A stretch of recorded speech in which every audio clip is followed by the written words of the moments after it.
God, grant me the serenity to accept the things I cannot change, courage to change the things that I can, and the wisdom to know the difference. All right, guys, welcome back to Recovery Addicts. Today we're jumping back in the book, Alcoholics Anonymous, Chapter 7, Working with Others. And this is, getting into the 12th step, right? Having had a spiritual experience as a result of working these steps, we pass this message on to those who still suffer, right? We take everything that we've learned in this program up to this point through working these steps, through going to meetings, through working with a sponsor, through being of service, in the meetings, outside the meetings, and we give it away, you know what I mean? And we can only give away what we have, right? And so, if you're thinking about becoming a sponsor, one of the things you need to make sure is that, that you've worked all 12 steps, you know what I mean? That you've worked up to the 12th step and now you're ready to give back. And you feel like you're in a healthy place mentally and spiritually, and, you're ready to help another person. And this is how the program works, right? This is one addict helping another, one alcoholic helping another. This is the way we stay clean. And, as a sponsor, you get just as much, if not more, out of it than the person that you're sponsoring, because we get to rework the steps, through working it with them. You get to relive a lot of the things that have happened to you in the past. You get to share experiences with the person that you're, working with, and really dive back into the steps. It's like really, it's another round of steps for you too, because you get to walk another person through it. You're breaking down each step. You're, explaining everything, sharing your experience with it, and going through it step by step with them. And it's very rewarding. It's probably the most rewarding part of this program is giving it away to somebody else. And like really seeing that light come on in their life, and seeing the progress that they make in their own recovery, seeing how they take to the steps, how the steps are affecting them, the progress that they're making in their step work, seeing them come to realizations about things, about their addiction, about their recovery, relationships, see them take ownership of things, see them admit things that, maybe they never have before, get honest with themselves and get honest with another person and get honest with their creator, and like really come to terms with the things that they've done and the direction that they've, been leading, and where their life is headed and where they want to go, and it's a beautiful thing. So let's get into it here. Chapter 7, page 89 in the big book here, Working with Others. Practical experience shows that nothing will so much ensure immunity from drinking as intensive work with other alcoholics. It works when other activities fail. This is our 12th suggestion. Carry this message to other alcoholics. You can help when no one else can. You can secure their confidence when others fail. Remember, they are very ill. And that's a big part of it right there, is you can help when nobody else can. It's like a lot of times, before we come to Alcoholics Anonymous, we seek help, or we seek advice from our family, our parents, our spouse, our brothers, sisters, maybe our priest, doctors, right? And they might be able to give you sound advice.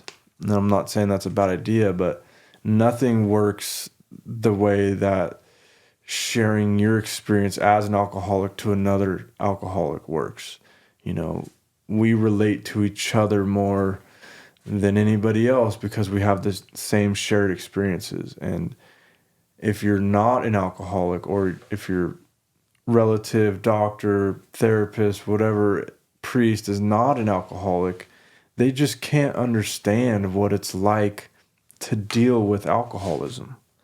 They cannot understand what it's like to be just tied to that bottle, to have alcohol control all of your waking hours, from the moment you wake up to the moment you pass out drunk. Like, your whole world revolves around alcohol. Your body needs it. It's just such a ingrained part of your life, and the way that it makes you feel and the way that it makes you not feel. Only real alcoholics can understand that, and the depravity and just that hopeless, incomprehensible demoralization that comes from active addiction and comes from just that bottom alcoholic life where you're just so wrapped up in your disease that nothing else matters. And even if it does matter, you can't stop anyways. You can't stop if you want to. You're freaking powerless. Even if your whole world is on fire, you cannot stop drinking even though you want to. And only another alcoholic understands that feeling. And that's why we do it. That's why we do this 12 step. That's why we show up to the still suffering alcoholic and come to them on their level and explain to them that I know how you feel. I know how you're feeling right now as an alcoholic. I know what it feels like to be controlled by alcohol, to be powerless over my addiction. I know what it feels like to lie to my family. I know what it feels like to drive drunk with my children in the car. I know what it feels like to lose relationships behind alcoholism, to lose vehicles, to lose my freedom, to lose jobs, like all these things. I've lost it all behind alcoholism. My mind, bro, my health, my mental health, my physical health. I know what it's like to wake up with bleeding ulcers and take a shot of vodka and vomit up blood and just pour vodka right on top of it, before eating anything, because I need to change that way that I feel right now. I need to get this alcohol in my system right now to feel better, and it's a medicine, it's a medicine to the way that I feel in my life until it's a problem. And then when it's a problem, everything becomes a problem.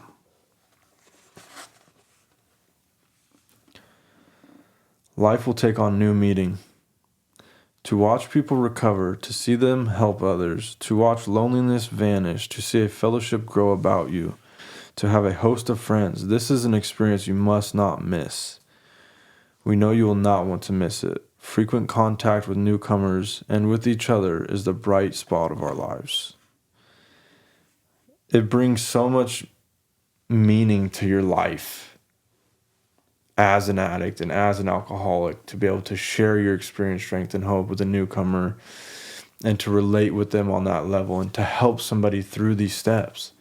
Like all the things that you did in active alcoholism, all the horrible things that you've done, all the messed up stuff that happened to you and your family and all the laws you've broken, all the horrible things that you've done doesn't have to be in vain, because you can use that experience to help another person. And if you can use that experience, then it's all worth it. Even if it just helps one person, all that experience is worth it. If you can help somebody come out of that dark depression of alcoholism and help them along through these steps to have a spiritual experience to where their life changes, then everything that you have been through in alcoholism is worth it. All the pain and suffering that you went through is now worth it because you were able to use that experience to help another person. And there's nothing more powerful than that. And that's the foundation of what this program is built off of. And it brings meaning to our life, we feel meaningless in alcoholism. We're just drinking all day, just drinking to oblivion. We can't hold jobs, relationships, all the things we just talked about. And alcohol is the driving factor of our lives. It's the driving force behind everything that we do. All of our waking thoughts and decisions are revolved around alcohol. And alcohol becomes the meaning of our life, to stay drunk is the meaning. You know what I mean? And in recovery, we find meaning through service. We get to find purpose through working this 12th step with a newcomer.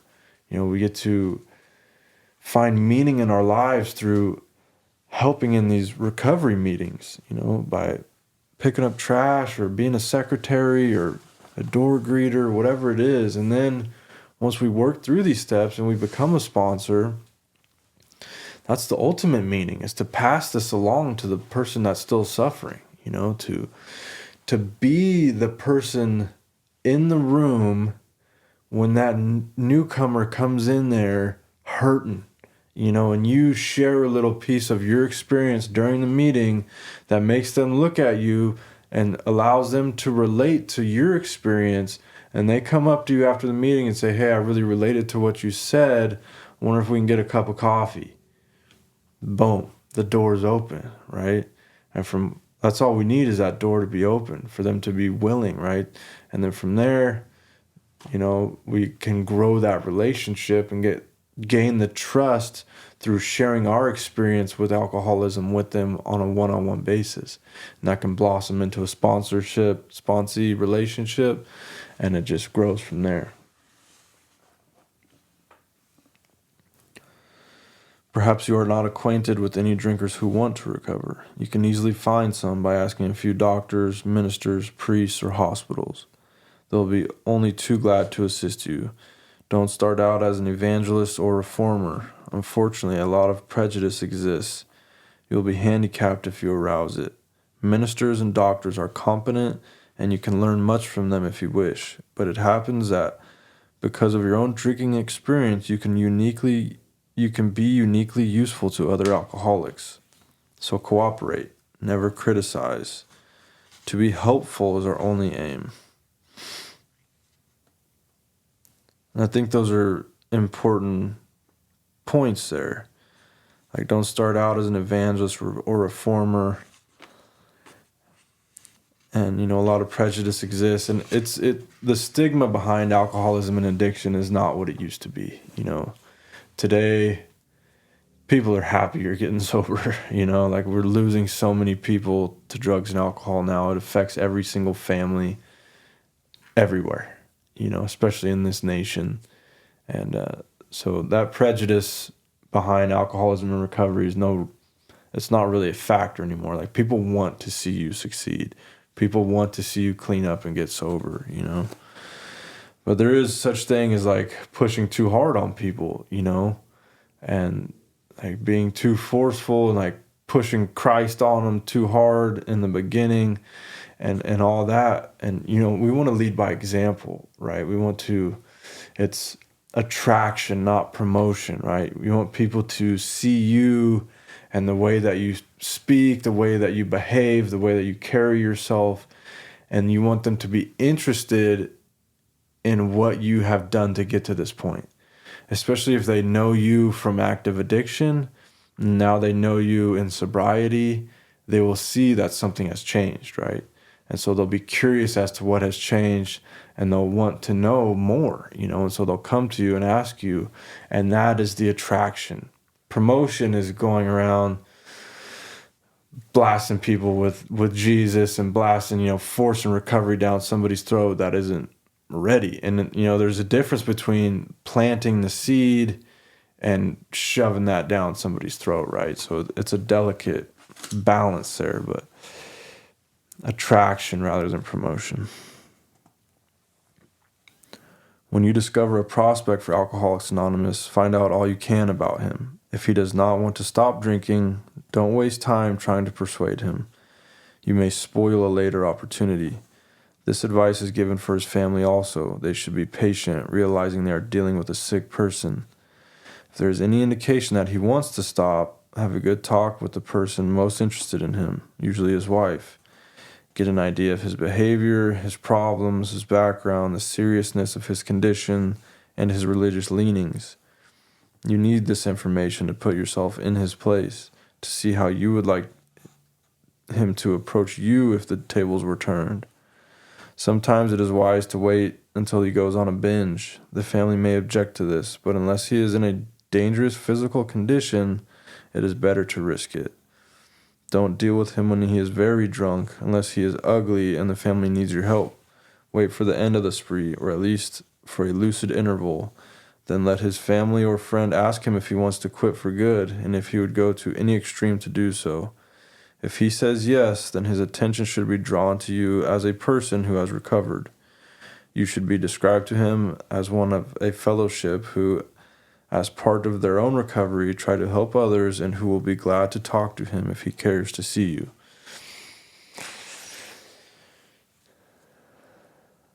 Again, another important part there. Most people are not going to recover, are not going to be willing, to be fully surrendered to this program unless they are at rock bottom, And for me, it took losing everything, and everybody's bottom is different, and that's something you have to keep in mind. But it's a case by case basis. But I'll tell you this: until that person is ready, all you can really do is plant the seed, right? And if they haven't gone through a lot of problems through their addiction, and like their wife is just wanting them to be sober, they're starting to see some of this unmanageability in their lives, right? Maybe they're hiding their alcoholism. Maybe they're spending too much money, having issues with the wife, kids, job, whatever it is, right? Until they really feel that incomprehensible demoralization like we talk about here, like until you're just sick to your stomach and you're just sick and tired of being sick and tired, and something has to change, and you're willing to do whatever it takes to change, then we're ready to take certain steps, right?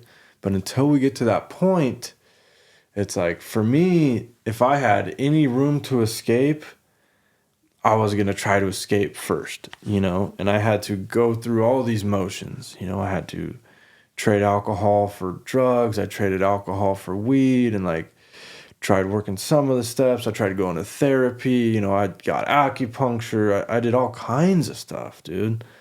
I tried all different varieties of recovery on my own, and it wasn't until I had lost everything and was completely beaten into surrender, beaten into submission, that I throw my hands up and say, okay, God, I don't know what I'm doing here. Obviously, I cannot get and stay sober on my own. Please show me how to do this, Come into my life, show me how to live clean and sober, and he did, he showed up for me, and he brought me some peace and serenity, and he led me through recovery, and that relationship has continued to grow, and I was willing to do whatever it took. And I knew what it took. It took complete surrender. It took being all in. It took just sitting down, closing my mouth, opening my ears, taking suggestions of people that have gotten and stayed sober, seeking people out that were, that had things that I wanted in life, and not just material things, right? But, had the peace and serenity that I was trying to acquire in my life, had the family, the job, whatever it was, and like tried to mimic their behavior too, and then sought spiritual guidance and was constantly seeking God, and like seeking his will in my life. Like, what did that will look like? And it's a lot, it's a lot, but I needed to be beaten down into submission to become willing to do whatever it took. And some people, if they're not there, they're not there, and you can't get anybody there. They have to come to that point on their own. If he does not want to see you, never force yourself upon him. Neither should the family hysterically plead with him to do anything, nor should they tell him much about you. They should wait for the end of his next drinking bout. You might place this book where he can see it in the interval. Here, no specific rule can be given. The family must decide these things. but urge them not to be over anxious, for that might spoil matters. Usually the family should not try to tell your story. When possible, avoid meeting a man through his family. Approach through a doctor or an institution is a better bet. If your man needs hospitalization, he should have it, but not forcibly unless he is violent. Let the doctor, if he will, tell him he has something in the way of a solution. When your man is better, the doctor might suggest a visit from you. Though you have talked with the family, leave them out of the first discussion. Under these conditions, your prospect will see he is under no pressure. He will feel he can deal with you without being nagged by his family. Call on him while he is still jittery. He may be more receptive when depressed.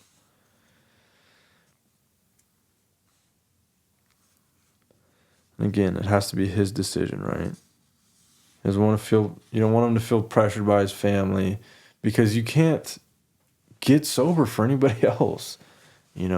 My parents wanted me to get sober for a long time, and like they did all that. They helped me get into rehab. They helped me with therapists.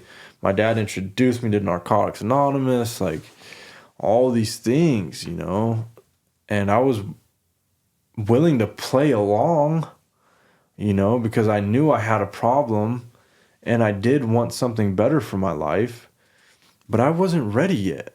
I still, I was a young man, and I still wanted to go experience things, and I wanted to get fucked up, and I wanted to do whatever I wanted to do, and I wasn't ready to like settle down and be sober, and until, again, I was beaten into submission and I was ready, then things started to change.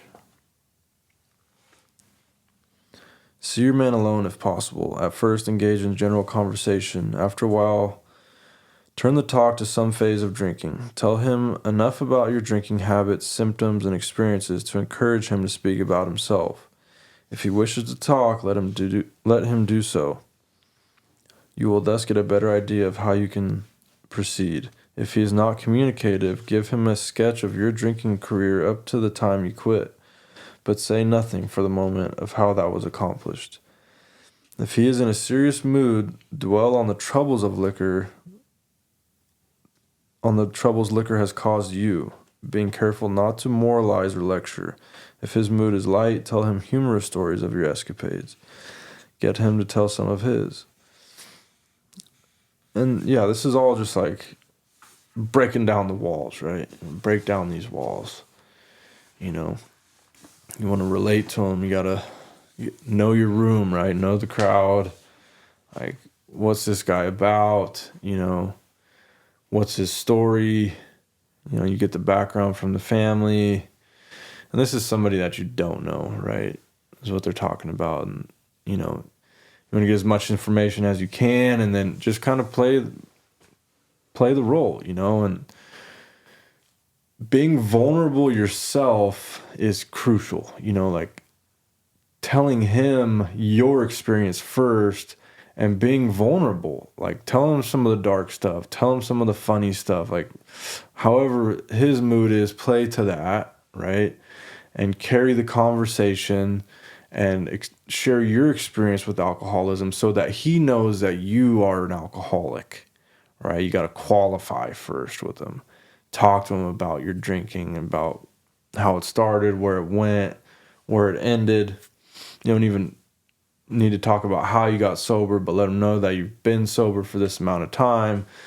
Tell him how your life has changed, blah, blah, blah, right? Like, relate to him so he can, like, we know each other, you know what I mean? We know each other. We know somebody that's an alcoholic through their story, and that's what we want to do. We want to relate to him, let him know, look, I know how you feel, right? I've been through the same things that you're going through, and I've come out the other side. And then once you gain that confidence in him, he'll be willing to share his troubles with you, and then the door is open, right? When he sees you know all about the drinking game, commence to describe yourself as an alcoholic. Tell him how baffled you were, how you finally learned that you were sick. Give him an account of the struggles you made to stop. Show him the mental twist which leads to the first drink of a spree. We suggest you do this as we have done it in the chapter on alcoholism. If he is alcoholic, he will understand you at once. He will match your mental inconsistencies with some of his own. If you are satisfied that he is a real alcoholic, begin to dwell on the hopeless feature of the malady. Show him, from your own experience, how the queer mental condition surrounding that first drink prevents normal functioning of the willpower. Don't, at this stage, refer to the book, unless he has seen it and wishes to discuss it. And be careful not to brand him as an alcoholic. Let him draw his own conclusion. If he sticks to the idea that he can still control his drinking, tell him that possibly he can, if he is not too alcoholic, but insist that if he is severely afflicted, there may be little chance he can recover by himself. Continue to speak of alcoholism as an illness, a fatal malady. Talk about the conditions of the body and mind which accompany it. Keep his attention focused mainly on your own personal experience. Explain that many are doomed who never realize their predicament. Doctors are rightly loath to tell alcoholic patients the whole story unless it will serve them some good purpose. But you may talk to him about the hopelessness of alcoholism before you offer a solution. You will soon have your friend admitting he has many, if not all, the traits of an alcoholic. If his own doctor is willing to tell him that he is an alcoholic, so much the better. Even though your protege may not have entirely admitted his condition, he has become very curious to know how you got well. Let him ask you that question, if he will. Tell him exactly what happened to you. Stress the spiritual feature freely. If the man be agnostic or atheist, make it emphatic that he does not have to agree with your conception of God. He can choose any conception he likes, provided it makes sense to him. The main thing is that he be willing to believe in a power greater than himself, and that he live by spiritual principles. Boom. That's it. Got to lead him up to that point. Get him curious, and then let him know. You know what I mean? God saved me, bro. Like I could not do this on my own. You know what I mean? My Creator reached his hand down and pulled me out of that miry pit. Like, that's what happened, you know? As soon as I was willing to look up, you know what I mean? And, like, get out of my own way. Stop trying to control everything, right? Seek a God of my own understanding. And again, we're not trying to shove Jesus down their throat. We just want to let them know that this is a spiritual program. We're trying to live by spiritual principles. We're trying to be better people. You know what I mean? We're trying to align our will with God's will and live that out in our daily life. You know? And for me, that just looked like not being a piece of shit. You know what I mean? Stop lying, cheating, stealing, robbing, selling dope, stealing cars, being violent, you know, like stop all these crazy things first, right? Because I know that none of that is in God's will, you know? And from there, like, what is God's will, right? For me, it's, what did Jesus do? You know, he's there to help people. He's there to heal people, you know? And so I have to get my own house in order before I can do any of that, you know? But trying to be a good person first and foremost, like be honest with people. Be honest with myself, you know, take ownership for things that I've done and pay attention to the way that I'm acting and dealing with people, you know, and just try to be a good person and, you know, just try to do the next right thing, you know, day after day and like live by these spiritual principles, right? And my God doesn't have to be your God, but you got to find a God, you know, and that's what's important is it in this program, it can be a God of your own understanding, you know? And so that's why I say don't shove Jesus down their throat, is because for me, that would have been a major turnoff. You know what I mean? Like I didn't want to hear about Jesus when I first walked in these rooms. like I was surrounded by demons, bro. Like I was just trying to shake the darkness. I was trying not to just, I was in the darkness, full blast, like, you know, in the darkness, loved it. You know what I mean? I loved that darkness. I was a friend to those demons. You know what I mean? Like I enjoyed that type of shit. I enjoyed that feeling of that darkness. You know what I mean? I was lost, bro. I loved violence. I loved fear, intimidation. And it wasn't all that way, but when I was inebriated, it was that way. You know what I mean? I was caught up in that darkness. And so I needed God. I needed God bad, you know. And when I sought him, he showed up, you know. And that's what we all need, because nothing else but a spiritual experience sufficient to overcome these old habits is going to get you out of alcoholism. Only God can save you. You know what I mean? Only a spiritual experience as a result of working these steps and a consistent program long term is going to keep you sober. You know what I mean? It's a daily reprieve contingent on a spiritual program. Like, how are you maintaining your spirituality? How are you progressing in your spiritual life? Those are the things that keep us sober, right? And so, again, it's attraction rather than promotion. We're not trying to force God or anything on anybody, but they need to understand that this is a spiritual program, you know what I mean? And that they need to find a God of their own understanding and seek that out in their life and try to find understanding and create a relationship with that higher power. And, you know, if they have none, tell them to seek it, you know, tell them to pray to God to reveal himself to them. Say, God, if you're real, show me you're real. You know, show yourself to me, reveal yourself to me, and then tell them they need to pay attention, because God will reveal himself to you if you're paying attention. But you have to tune in your antenna to God, right? These coincidences, you know, these things that are happening in alignment, like things in nature, relationships, time, you know, feelings, thoughts, emotions, things you read, things you see, hear. He'll speak to you through your senses and through your feelings, you know. Very rarely is it like an audible sound, you know. Like I've never heard the voice of God, but I've heard God's voice through people. I've heard God's voice through nature, you know. I've felt him. I've felt his presence in prayer. I've felt his presence in church, in fellowship, in these rooms when we're being vulnerable with each other. I've felt him speak to me through literature.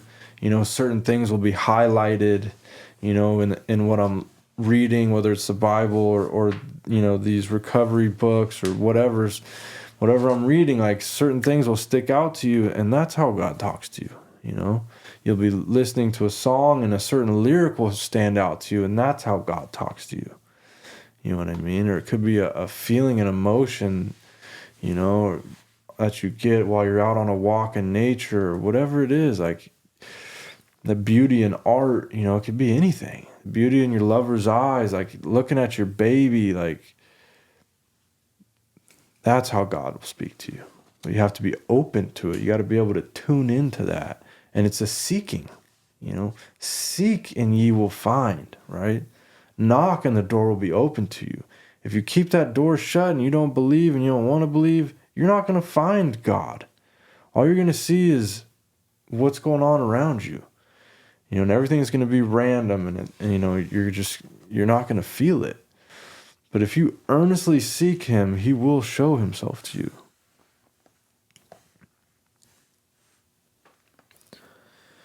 When dealing with such a person, you had better use everyday language to describe the spiritual principles.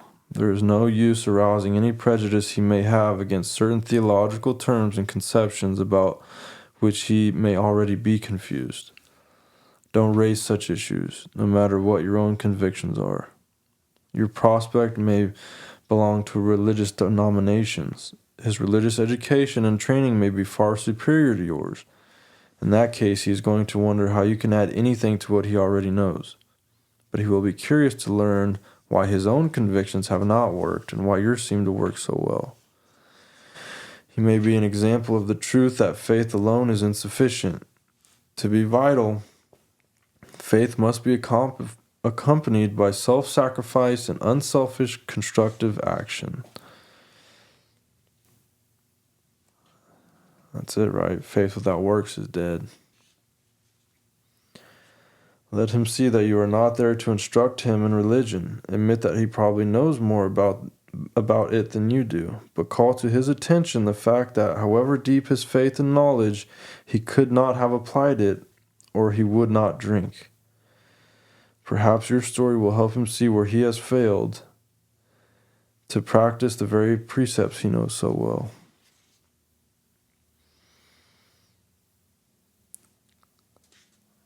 That's important, Faith without works is dead. And not just that, but you can have all the information in the world, but if you're not going to apply it, you're not going to get sober, you're not going to stay sober, right? And you see it in the rooms too, people that have, gotten sober for whatever the amount of time is, and they can recite the book and you know what I mean? They know all the preambles and all the stuff. They know all the literature, but they're not applying it in their life. And they struggle, even if they're sober, they're not living meaningful lives in recovery. They're depressed and angry and just freaking miserable. They always got negative, they're negative, and it's just I understand you have all the knowledge, but are you applying it? Right? There's a difference. And same with religion, People that grow up in religion, they can know the Bible front to back, but are you applying God's teachings in your life? You know what I mean? Are you really seeking Christ? Are you trying to live like him? Are you trying to live by his teachings? And, you know them by their fruits, right? You can tell the people that are really in this thing. You can tell the people that are working a strong program, and they don't have to be the smartest people in the world. They don't have to have all the information. They don't have to be priests, right? You can have a strong relationship with the God of your understanding, be all in this program, and live a beautiful life. And that's a fact.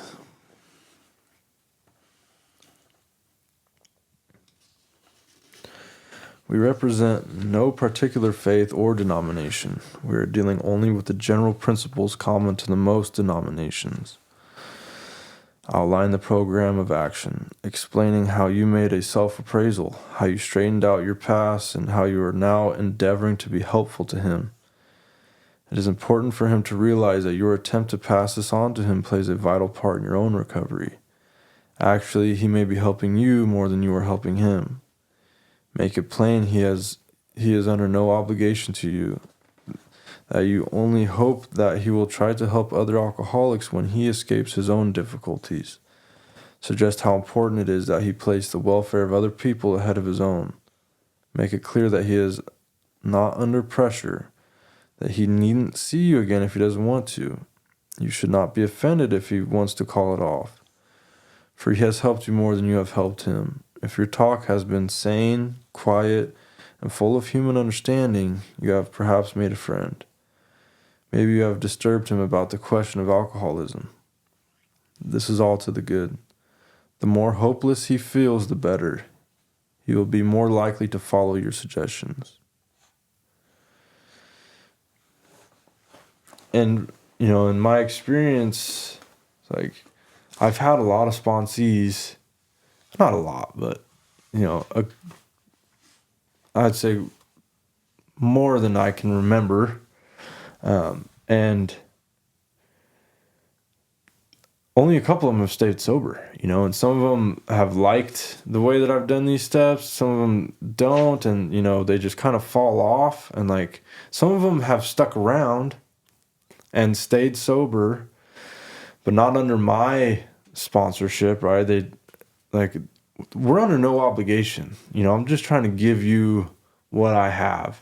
And if it works for you, great, And some people it works for them, some people it doesn't, And a lot of people just have to figure it out for themselves and like walk that path on their own, and they'll jump sponsors and try to do it on their own, and they'll stumble and come back. And, I've sponsored people multiple times, and it's all good. And some people, we do this, this 12th step with them, show up, we plant the seed, or we meet them in the rooms and we just become friends. You know what I mean? We relate to them, we have coffee with them, maybe we'll exercise with them, or we have a hobby that we share together. You know what I mean? It doesn't have to be a sponsor-sponsee relationship. Like, we're trying to create relationships with people in recovery too, like I needed sober friends, bro. I needed to get out of the streets, you know what I mean? Like, all my friends were involved with drugs or crime, and I needed to like rekindle some of my old relationships from people that I blew off because they weren't involved in drugs and crime. And then I needed to create new relationships with people that were in recovery, that I could relate with and to about the things that I was going through, because they could relate with me on the same topics, right? And like we do this together, you know what I mean? This is a fellowship of people, and we need each other. Like, this, it's the way it works, and we need people in recovery to bounce things off of, and like talk to people that have gone through similar things in sobriety, and that have overcome similar things in sobriety without drinking and using, and my mom ain't gonna relate to these things, you know what I mean? Like, even my brother, he's not gonna relate to these things, because he's not sober. You know what I mean? And that's fine. Like, but I need somebody that is sober, that has walked some of these same roads that I'm on, and that's why this program is so powerful.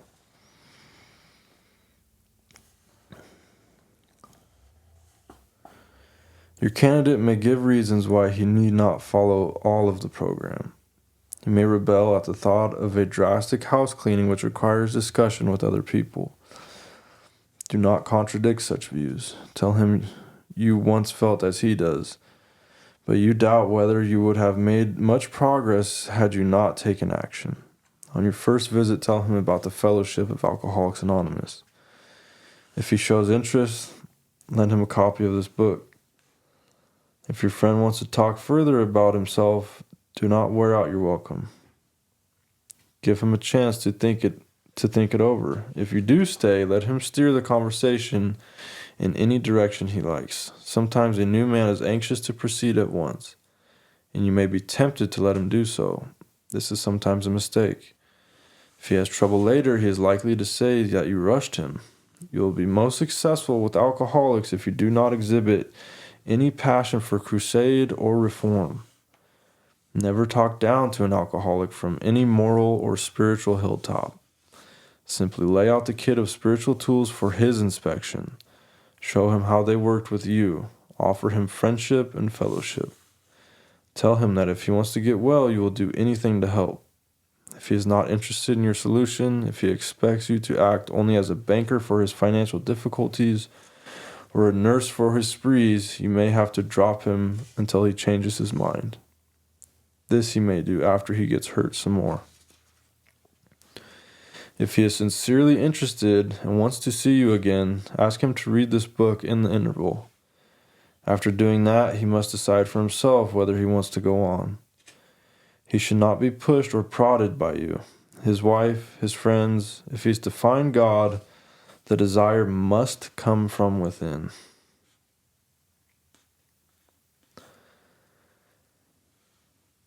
That's it. It has to come from within. You can't force anybody to get sober. I like that too. If he's sincerely interested and wants to see you again, ask him to read this book. Like, as a sponsor, especially when you're like fully involved in this program and you're secretary and you got a lot of people that are asking you to sponsor them, you got to make these people jump some hurdles. Like, one of them is to read the book, call me every day or every other day, like check in with me.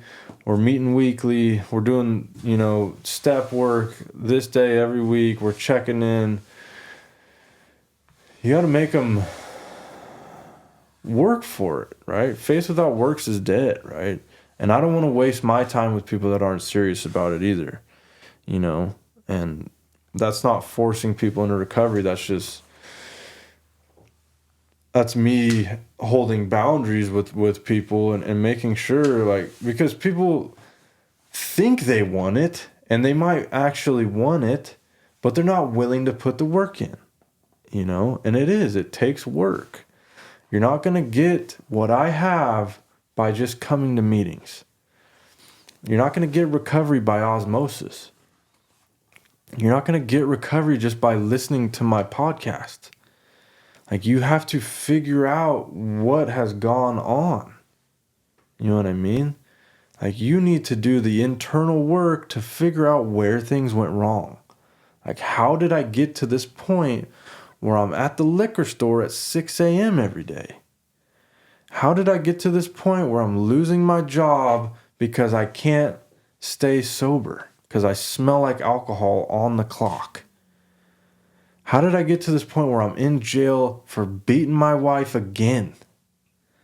How did I get to this point where I got another DUI? Right? Like, whatever it is, you need to figure out how you got there. You know what I mean? And do the work to change. And the first step is admitting that you have that problem, right?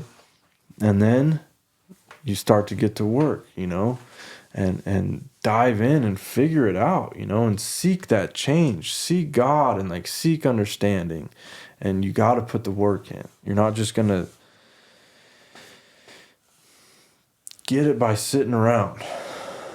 It's just not a thing. If he thinks he can do the job in some other way or prefers some other spiritual approach, encourage him to follow his own conscience.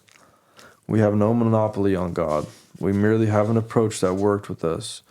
But we point out that alcoholics may have much in common and that you would like, in any case, to be friendly. Let it go with that. And that's an important point, too, is like, this isn't the only house on the block. Like, there are other ways to get sober. It's not like this is the only thing that works and you have to surrender to this program. It's a proven methodology. Millions of people have gotten sober. Millions of people have gotten sober through working this program and like found healing, found that peace and serenity, and changed their lives.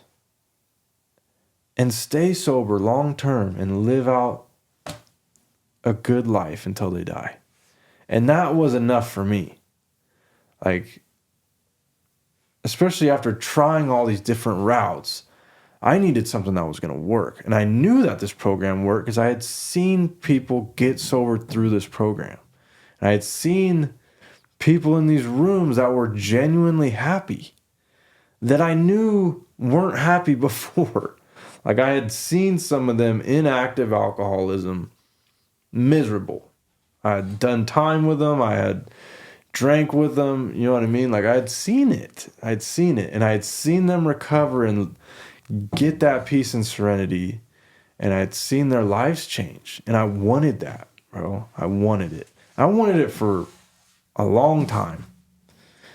And it wasn't until I was willing to surrender and like really give up all hope of doing it on my own, that I could stay sober on my own accord, or that I knew what I was doing, until I kicked all that out, gave up all my reservations about ever being able to drink or smoke successfully, surrendered to God, and like was willing to actually repent and change directions and do something different with my life. Then things started to change.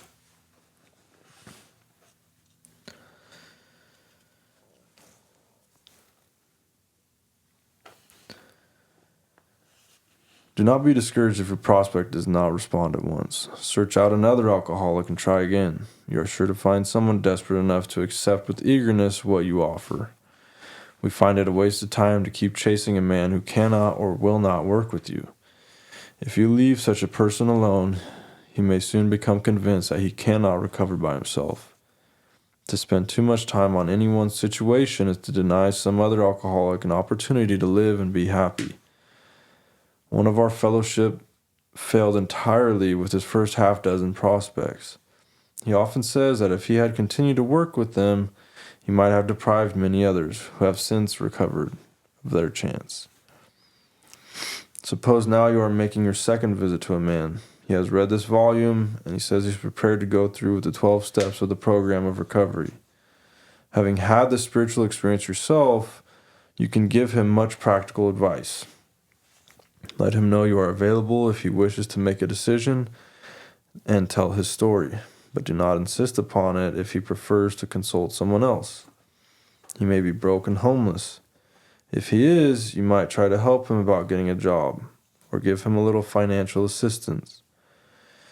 But you should not deprive your own family or creditors of money they should have. Perhaps you will want to take the man into your home for a few days, but be sure you use discretion. Be sure certain he will be welcomed by your family, and that he is not trying to impose upon you for money, connections, or shelter. Permit that you only harm him. Permit that, and you will only harm him.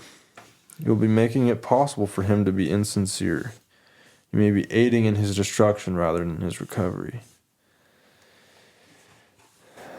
And it's hard sometimes, it's like you just want to help everybody, like I've gotten sober and my life is so great, like my cup is just overflowing and it just flows into the community, and I'm a beacon of hope for people, and I get contacted by family and friends, and I bring people into my house and I let them stay, and like it's important to me to be able to do that. You know what I mean? And like I take pride and honor in being able to help others. You know what I mean? But you have to use discretion. Like I'm not just picking up bums off the street and bringing them in here. You know what I mean? Like I got to put my family's safety and my family's well-being first above trying to help anybody with something, right? I'm not going to give you the money I need to feed my family because you need the money to do whatever you need to do, right? Just use discretion and don't, and it's hard, dude, because you just want to help everybody, but not everybody can be helped, and not everybody has your best interest in mind or their best interest in mind. There's people out there that are going to weasel around these programs and they use people, they manipulate people, they manipulate women, like they'll work their way into your life, and you'll give them money, you'll give them a job, shelter, whatever it is, and as soon as they've worn their welcome and like whatever happens, they're off to the next, and they repeat this cycle over and over and over, and they've always done it, right? It started with their family and then their spouses, whatever, like they just they're users, right? They're just like freaking leeches. You know what I mean? So you got to watch out for those people because they might sound sincere, they might they'll tell you all the right things, you know what I mean? And they'll even walk that line for a while too, but it all comes out in the wash, and you got to be on your toes with some people and like really pay attention and not be gullible and blinded by your willingness to help.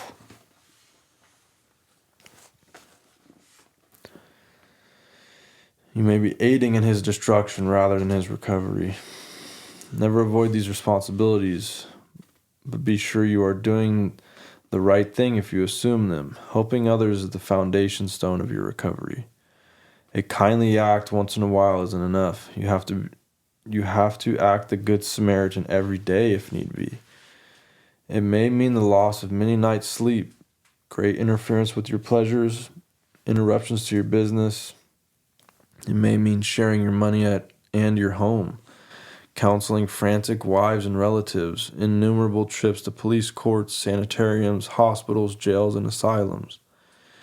Your telephone may jangle at any time of the day or night. Your wife may sometimes say she is neglected. A drunk may smash the furniture in your home or burn the mattress.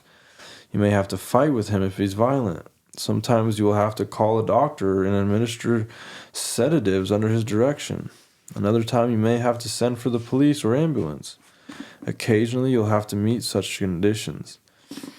We seldom allow an alcoholic to live in our homes for a long time. It is not good for him, and it sometimes creates serious complications in a family.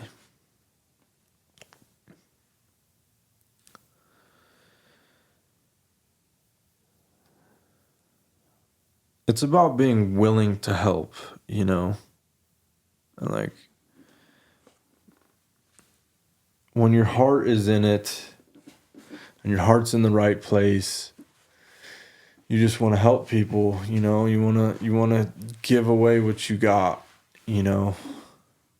like you helping people is the cornerstone it's the foundation of your recovery, right? And sometimes your family may not understand, like, I have to be involved in this and I have to help people in order to stay sober. And like this recovery has to come first in my life or you can't have me. You know what I mean? Like we can't do this. I can't have a good life if I can't stay sober. And I can't stay sober if I can't help people. And that's as real as it gets, like this is a mandatory part of my program and a lot of people's program is being of service, and that's how we maintain long-term sobriety is by helping other people. And it's so rewarding but you got to be on your toes, you can't just be a pushover and you can't sacrifice your own family for it either. Like you have to have boundaries and you have to have standards of living too. It's a balance you have to find, and sometimes, especially in the beginning, like it has to be out of balance for a while. You just have to put recovery first over everything. And it just kind of is what it is, But the longer you're in recovery, the more you're able to strike that balance. And you'll find your sweet spot. You just take it a day at a time.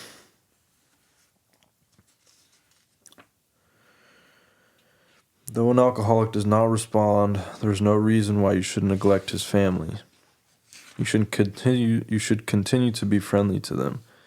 The family should be offered your way of life. Should they accept and practice spiritual principles, there is a much better chance that the head of the family will recover. And even though he continues to drink, the family will find life more bearable. For the type of alcoholic who is able and willing to get well, little charity in the ordinary sense of the word is needed or wanted. The men who cry for money and shelter before conquering alcohol are on the wrong track. Yet we do great extremes to provide each other with these very things when such action is warranted. This may seem inconsistent, but we think it is not. It is not the matter of giving that is in question, but when and how to give. That often makes a difference between failure and success. The minute we put our work on a service plane, the alcoholic commences to rely upon our assistance rather than upon God. He clamors for this and that, claiming he cannot master alcohol until his material needs are cared for. Nonsense. Some of us have taken very hard knocks to learn this truth. job or no job, wife or no wife. We simply do not stop drinking so long as we place dependence upon other people ahead of dependence on God. Bang.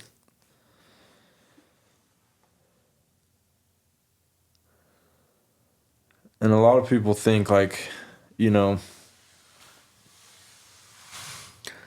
I could get sober if this, I could get sober if that, or once this happens, I'll be ready, you know, or once I get this, I'll be okay, you know, or if she would just stop doing this, or if, you know, my dad didn't do this, you know, whatever it is, like these outside circumstances and relying on people and like money and jobs and whatever, thinking that these things are going to change something, you know, and really only your relationship and like your dependence on God is going to change anything.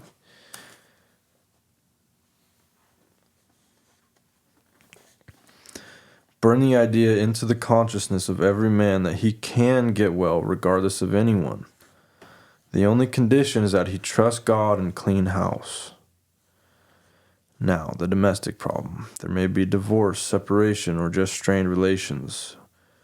When your prospect has made such reparation as he can to his family and has thoroughly explained to them the new principles by which he is living, he should proceed to put those principles into action at home.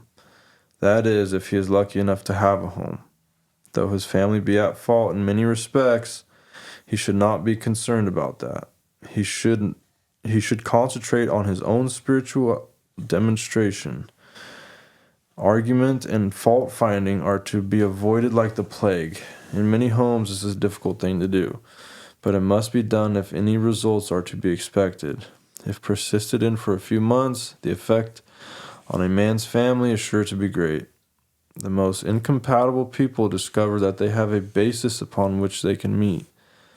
Little by little, the family may see their own defects and admit them. These can then be discussed in an atmosphere of helpfulness and friendliness. After they have seen tangible results, the family will perhaps want to go along. These things will come to pass naturally and in good time provided. However, the alcoholic continues to demonstrate that he can be sober, considerate, and helpful regardless of what anyone says or does. Of course, we all fall much below this standard many times, but we must try to repair the damage immediately lest we pay the penalty by a spree.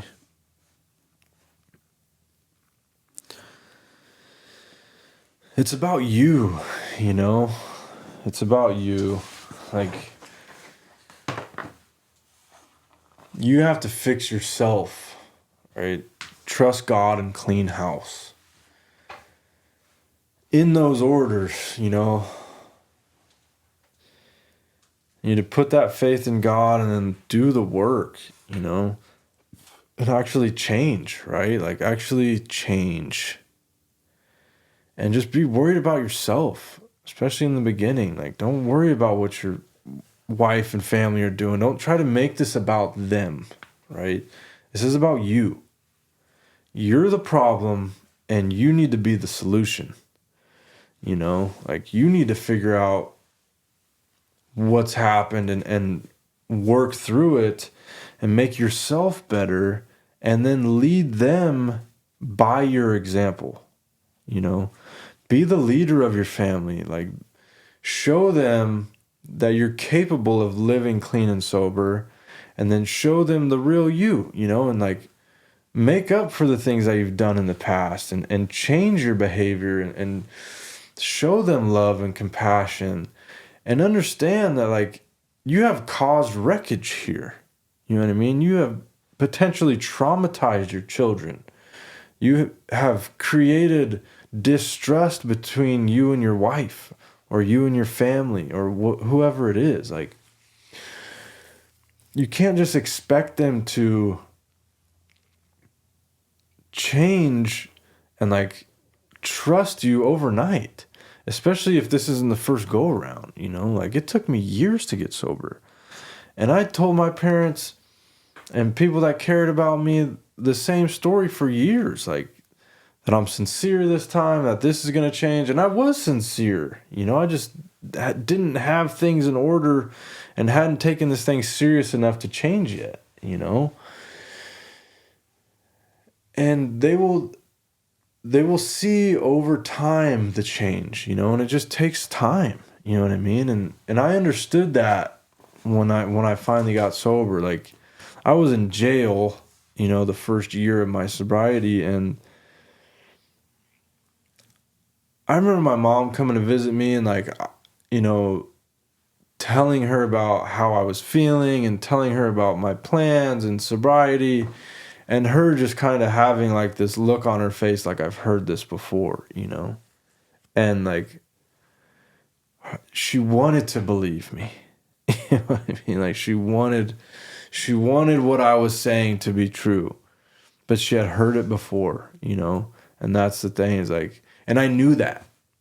I knew I had said it before, but I knew that I've felt different this time. I knew that something was different this time, and it was real. And I knew that I was going to stay sober, and I didn't care if she believed me.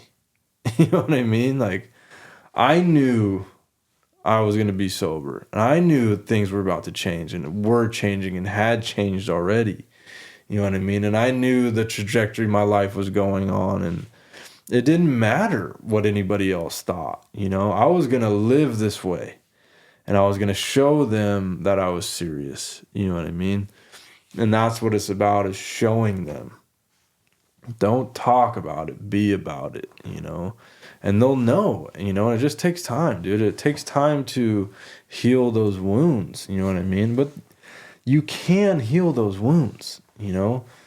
Like, it's not over till you're dead and buried in the ground.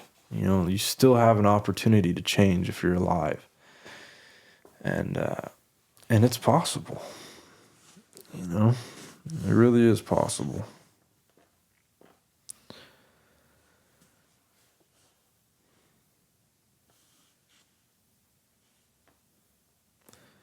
If there be divorce or separation, there should be no undue haste for the couple to get together. The man should be sure of his recovery. The wife should fully understand his new way of life. If the old relationship is to be resumed, it must be on a better basis, since the former did not work. This means a new attitude and spirit all around. Sometimes it is to the best interest of all concerned that the couple remain apart. Obviously, no rule can be laid down. Let the alcoholic continue his program day by day. When the time for living together has come, it will be apparent to both parties. Let no alcoholic say he cannot recover unless he has his family back. This just isn't so. In some cases, the wife will never come back for one reason or another. Remind the prospect that his recovery is not dependent upon people. It is dependent upon his relationship with God. We have seen men get well whose families have not returned at all. We have seen others slip when the family comes back too soon. That's a big thing too, It's like, a lot of people, it comes back too soon. You know what I mean? Like, the trust comes back too soon. The material things come back too soon. You get your girl back, you get the house back, you'll get a car, job, and you forget. You forget what it felt like when you lost it all. And you think things will be different this time. Like, you think you learned your lesson. You know what I mean? You feel like you know what went wrong, and it's not going to get you this time. And that's your addiction talking to you. That's how our addiction works. That's how our mental illness works. Is like, it just freaking lies to us. Just lies to us. It tricks us out of that position, and it wants you dead. It's a self-harming illness. Like, its goal is to put you in a box. That's what it wants. And it'll put you there. It'll freaking put you there. So you got to be on your toes about like the way that you're thinking, and pay attention to those thoughts and like play the tape through and talk to your sponsor, because a lot of times, man, especially if we're isolating, we'll just talk ourselves into crazy stuff, or out of good things. And that's why we stay in the program. Because if we get disconnected, then we isolate, and like you get things back and you feel all good and, you just feel like you got it, And if you go to a meeting, you hear the story of the newcomer, right? Or you hear somebody's testimony and you're like, man, I remember that. I know what that feels like and I don't ever want to go back there. And that helps.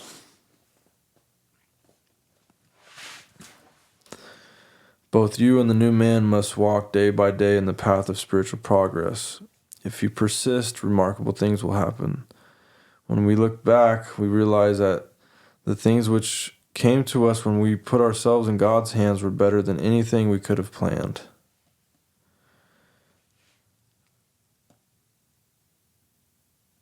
Amen. That's so true, It's like when we're walking in hand with God and like trying to live in God's will, I don't ever know what's about to happen, Like I'm just trying to follow God's direction in my life and like try to keep my ego out of the way, And when I do that and follow his lead and like earnestly seek his will in my life and try to make decisions that are in alignment with what I see to be God's will, even if it doesn't seem like something I want or the outcome I expect, it is always better than anything that I could have projected, and it's always the right thing. And even if when it feels painful or wrong, it's something that I needed. I needed that pain, right? To experience whatever it is I needed to experience to learn, And I just have that trust in my Creator that it's all working out for good in the end, whether it's the way I feel it should work out or not, it's in his favor. He is the one controlling the ship now, not me. And it's such a better life that way. It's like night and day.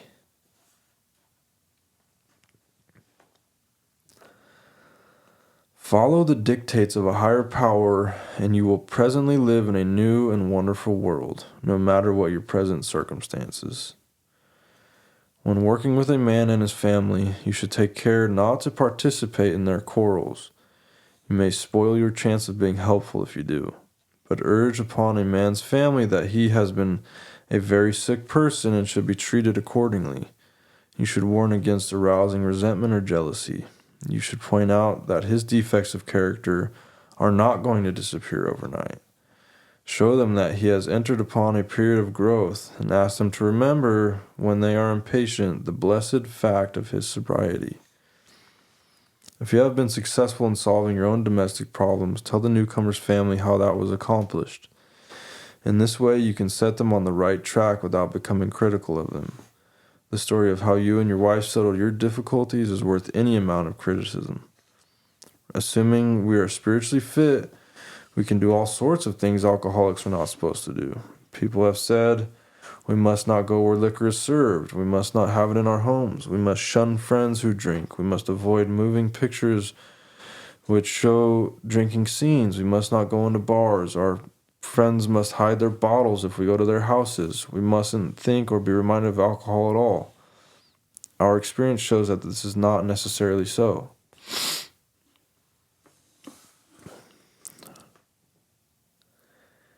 I think the first part of that is important. Assuming we are spiritually fit, right? It's like early in sobriety, I needed to be tunnel visioned on God and recovery, I wasn't listening to music that had drugs and alcohol, violence in it. I was in jail. I wasn't even reading books that had that kind of stuff in it. Like, I didn't want to talk about it. None of that, bro. Like, I wasn't glorifying the things that I had done, or I was trying not to, and just like trying to swing the pendulum over, And if you're early in recovery, you shouldn't be going to bars. You shouldn't be hanging out at people's house where they're drinking. You shouldn't be hanging out in liquor stores or the casino, or, you know what I mean, going to the old plug's house to hang out. You know what I mean? Going to the old girlfriend's house to pick up your stuff. Like, whatever it is, bro. You need to stay out the way, And over time, and like when you become spiritually fit and that desire to drink and use has been lifted, then things change, Like today, none of that stuff affects me, you know what I mean? I don't have any issues being around alcohol.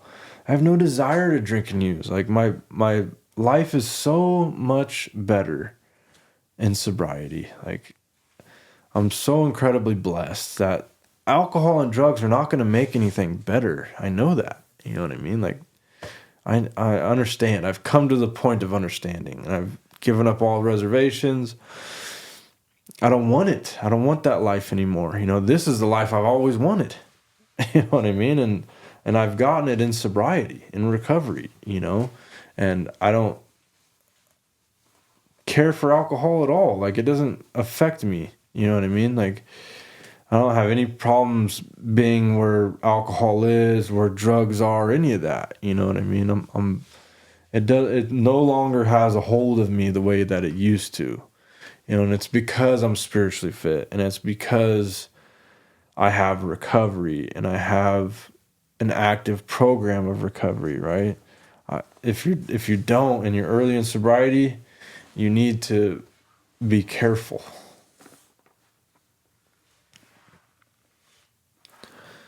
We meet these conditions every day. An alcoholic who cannot meet them still has an alcoholic mind.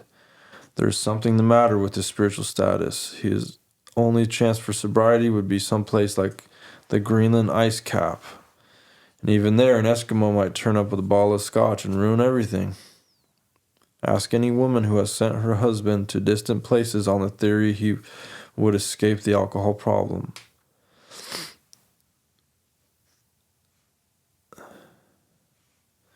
And that goes back to, that saying that wherever you go, there you are. You know what I mean? Like, it doesn't matter where you put me. If I'm an alcoholic, I'm going to find some booze, Like, you can't run far enough to get away from alcohol, You can't run far enough to get away from your own problems. You know what I mean? And if you're an addict or an alcoholic, you're going to figure out a way to change the way that you feel. So you have to become spiritually fit enough to deal with life on life's terms without having to drink and use. And that's it. In our belief, any scheme of combating alcoholism which proposes to shield the sick man from the temptation is doomed to failure. If the alcoholic tries to shield himself, he may succeed for a time, but he usually winds up with a bigger explosion than ever. We have tried these methods. These attempts to do the impossible have always failed. So our rule is not to avoid a place where there is drinking.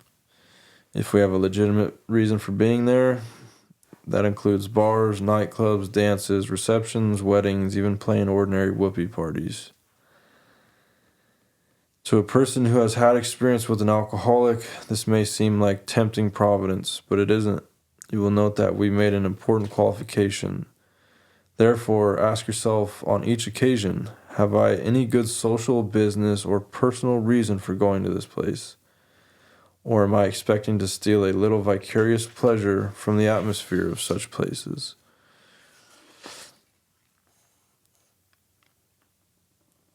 That's a good point. It's like, what is your reason? Why are you actually going there? you know, and you have to pay attention and ask those questions because your alcoholic mind will backdoor you, bro. Like, you'll come up with a reason to go and not have a conscious idea about drinking. Like, I just want to go to the Super Bowl party to watch the game, but like subconsciously, you know there's going to be alcohol there. You know your boy might show up with a bag. Like, you know your ex is going to be there, wherever, you know, whatever. Whatever. You have to be real about your reasons, you know, and having an accountability partner early in recovery is very important. Like, if you are going to go into one of these places, bring somebody with you. You know what I mean? Like, bring somebody in recovery with you to hold you accountable and to be there for each other in case that liquor starts getting passed around or you get in a sticky situation and like you need help or whatever, dude. Like, you can help each other and hold each other accountable.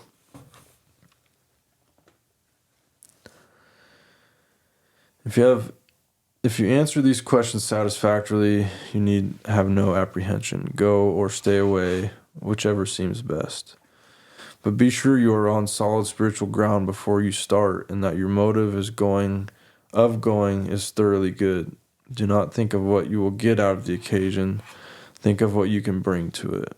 But if you are shaky, you had better work with another alcoholic instead.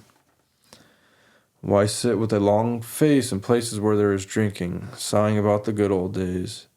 If it is a happy occasion, try to increase the pleasure of those there. If a business occasion, go and attend your business enthusiastically. If you are with a person who wants to eat in a bar, by all means go along. Let your friends know they are not to change their habits on your account. At the proper time and place, explain to all your friends why alcohol disagrees with you. If you do this thoroughly, few people will ask you to drink. While you were drinking, you were withdrawing from life little by little. Now you are getting back into the social life of this world. Don't start to withdraw again just because your friends drink liquor. Your job now is to be at the place where you may be of maximum helpfulness to others. So never hesitate to go anywhere if you can be helpful. You should not hesitate to visit the most sordid spot on earth, such an errand. Keep on the firing line of life with these motives, and God will keep you unharmed. Many of us keep liquor in our homes. We often need it to carry green recruits through a severe hangover. Some of us still serve it to our friends, provided they are not alcoholic. But some of us think we should not serve liquor to anyone. We never argue this question. We feel that each family, in the light of their own circumstances, ought to decide for themselves. And that's fair, you know.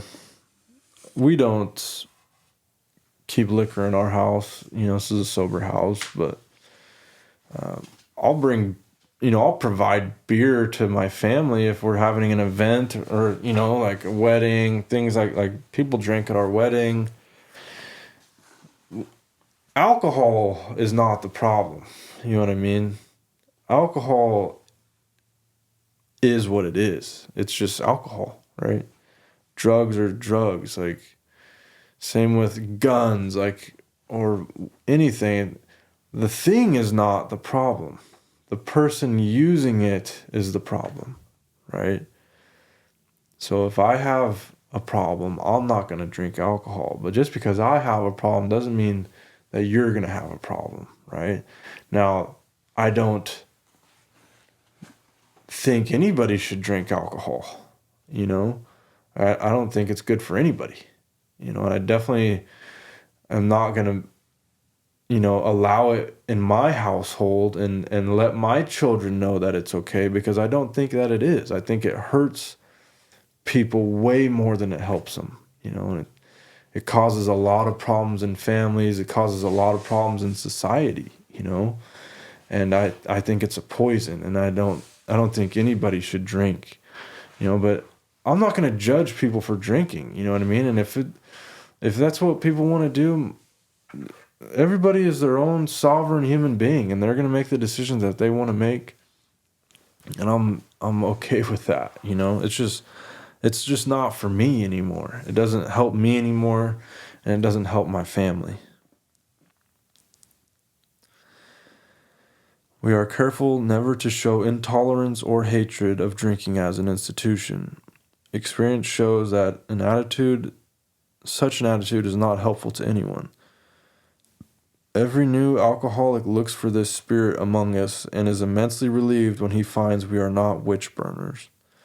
A spirit of intolerance might repel alcoholics whose lives could have been saved, had it not been for such stupidity. We would not even do the cause of temperate drinking any good, for not one drinker in 1,000 likes to be told anything about alcohol by one who hates it. Someday we hope that Alcoholics Anonymous will help the public to a better realization of the gravity of the alcoholic problem. But we shall be of little use if our attitude is one of bitterness or hostility. Drinkers will not stand for it. After all, our problems were of our own making. Bottles were only a symbol. Besides, we have stopped fighting anybody or anything. We have to. Amen.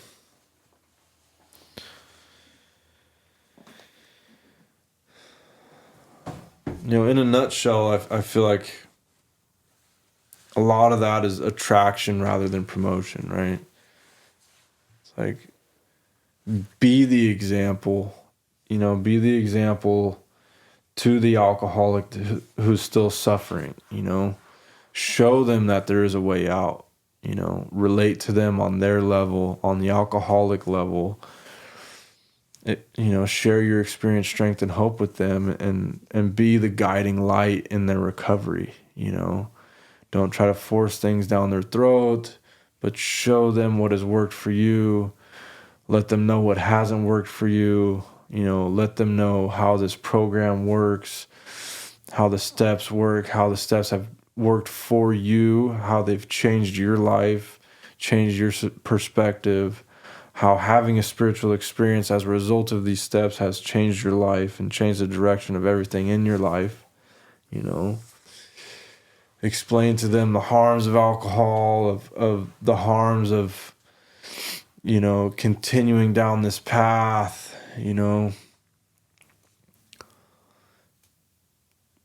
show them the way out, and explain to them what's going on in this book, and, have them read this literature and read about themselves, because that's what it felt like to me. It was like I was just reading my own story, like this book was written about me.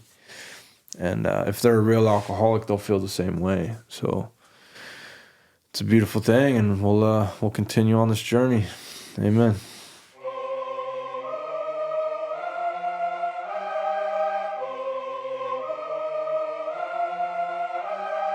Victorious we became, but never forgot where we came from. Life or death, not a game. We came to change the lane. Recovery addicts, that's the name. Give yourself a break, just one day at a time. You were born to shine, so live and let love be forever. My sister, my brother, don't give in. Please remember, the lie is dead. We do recover. Welcome home.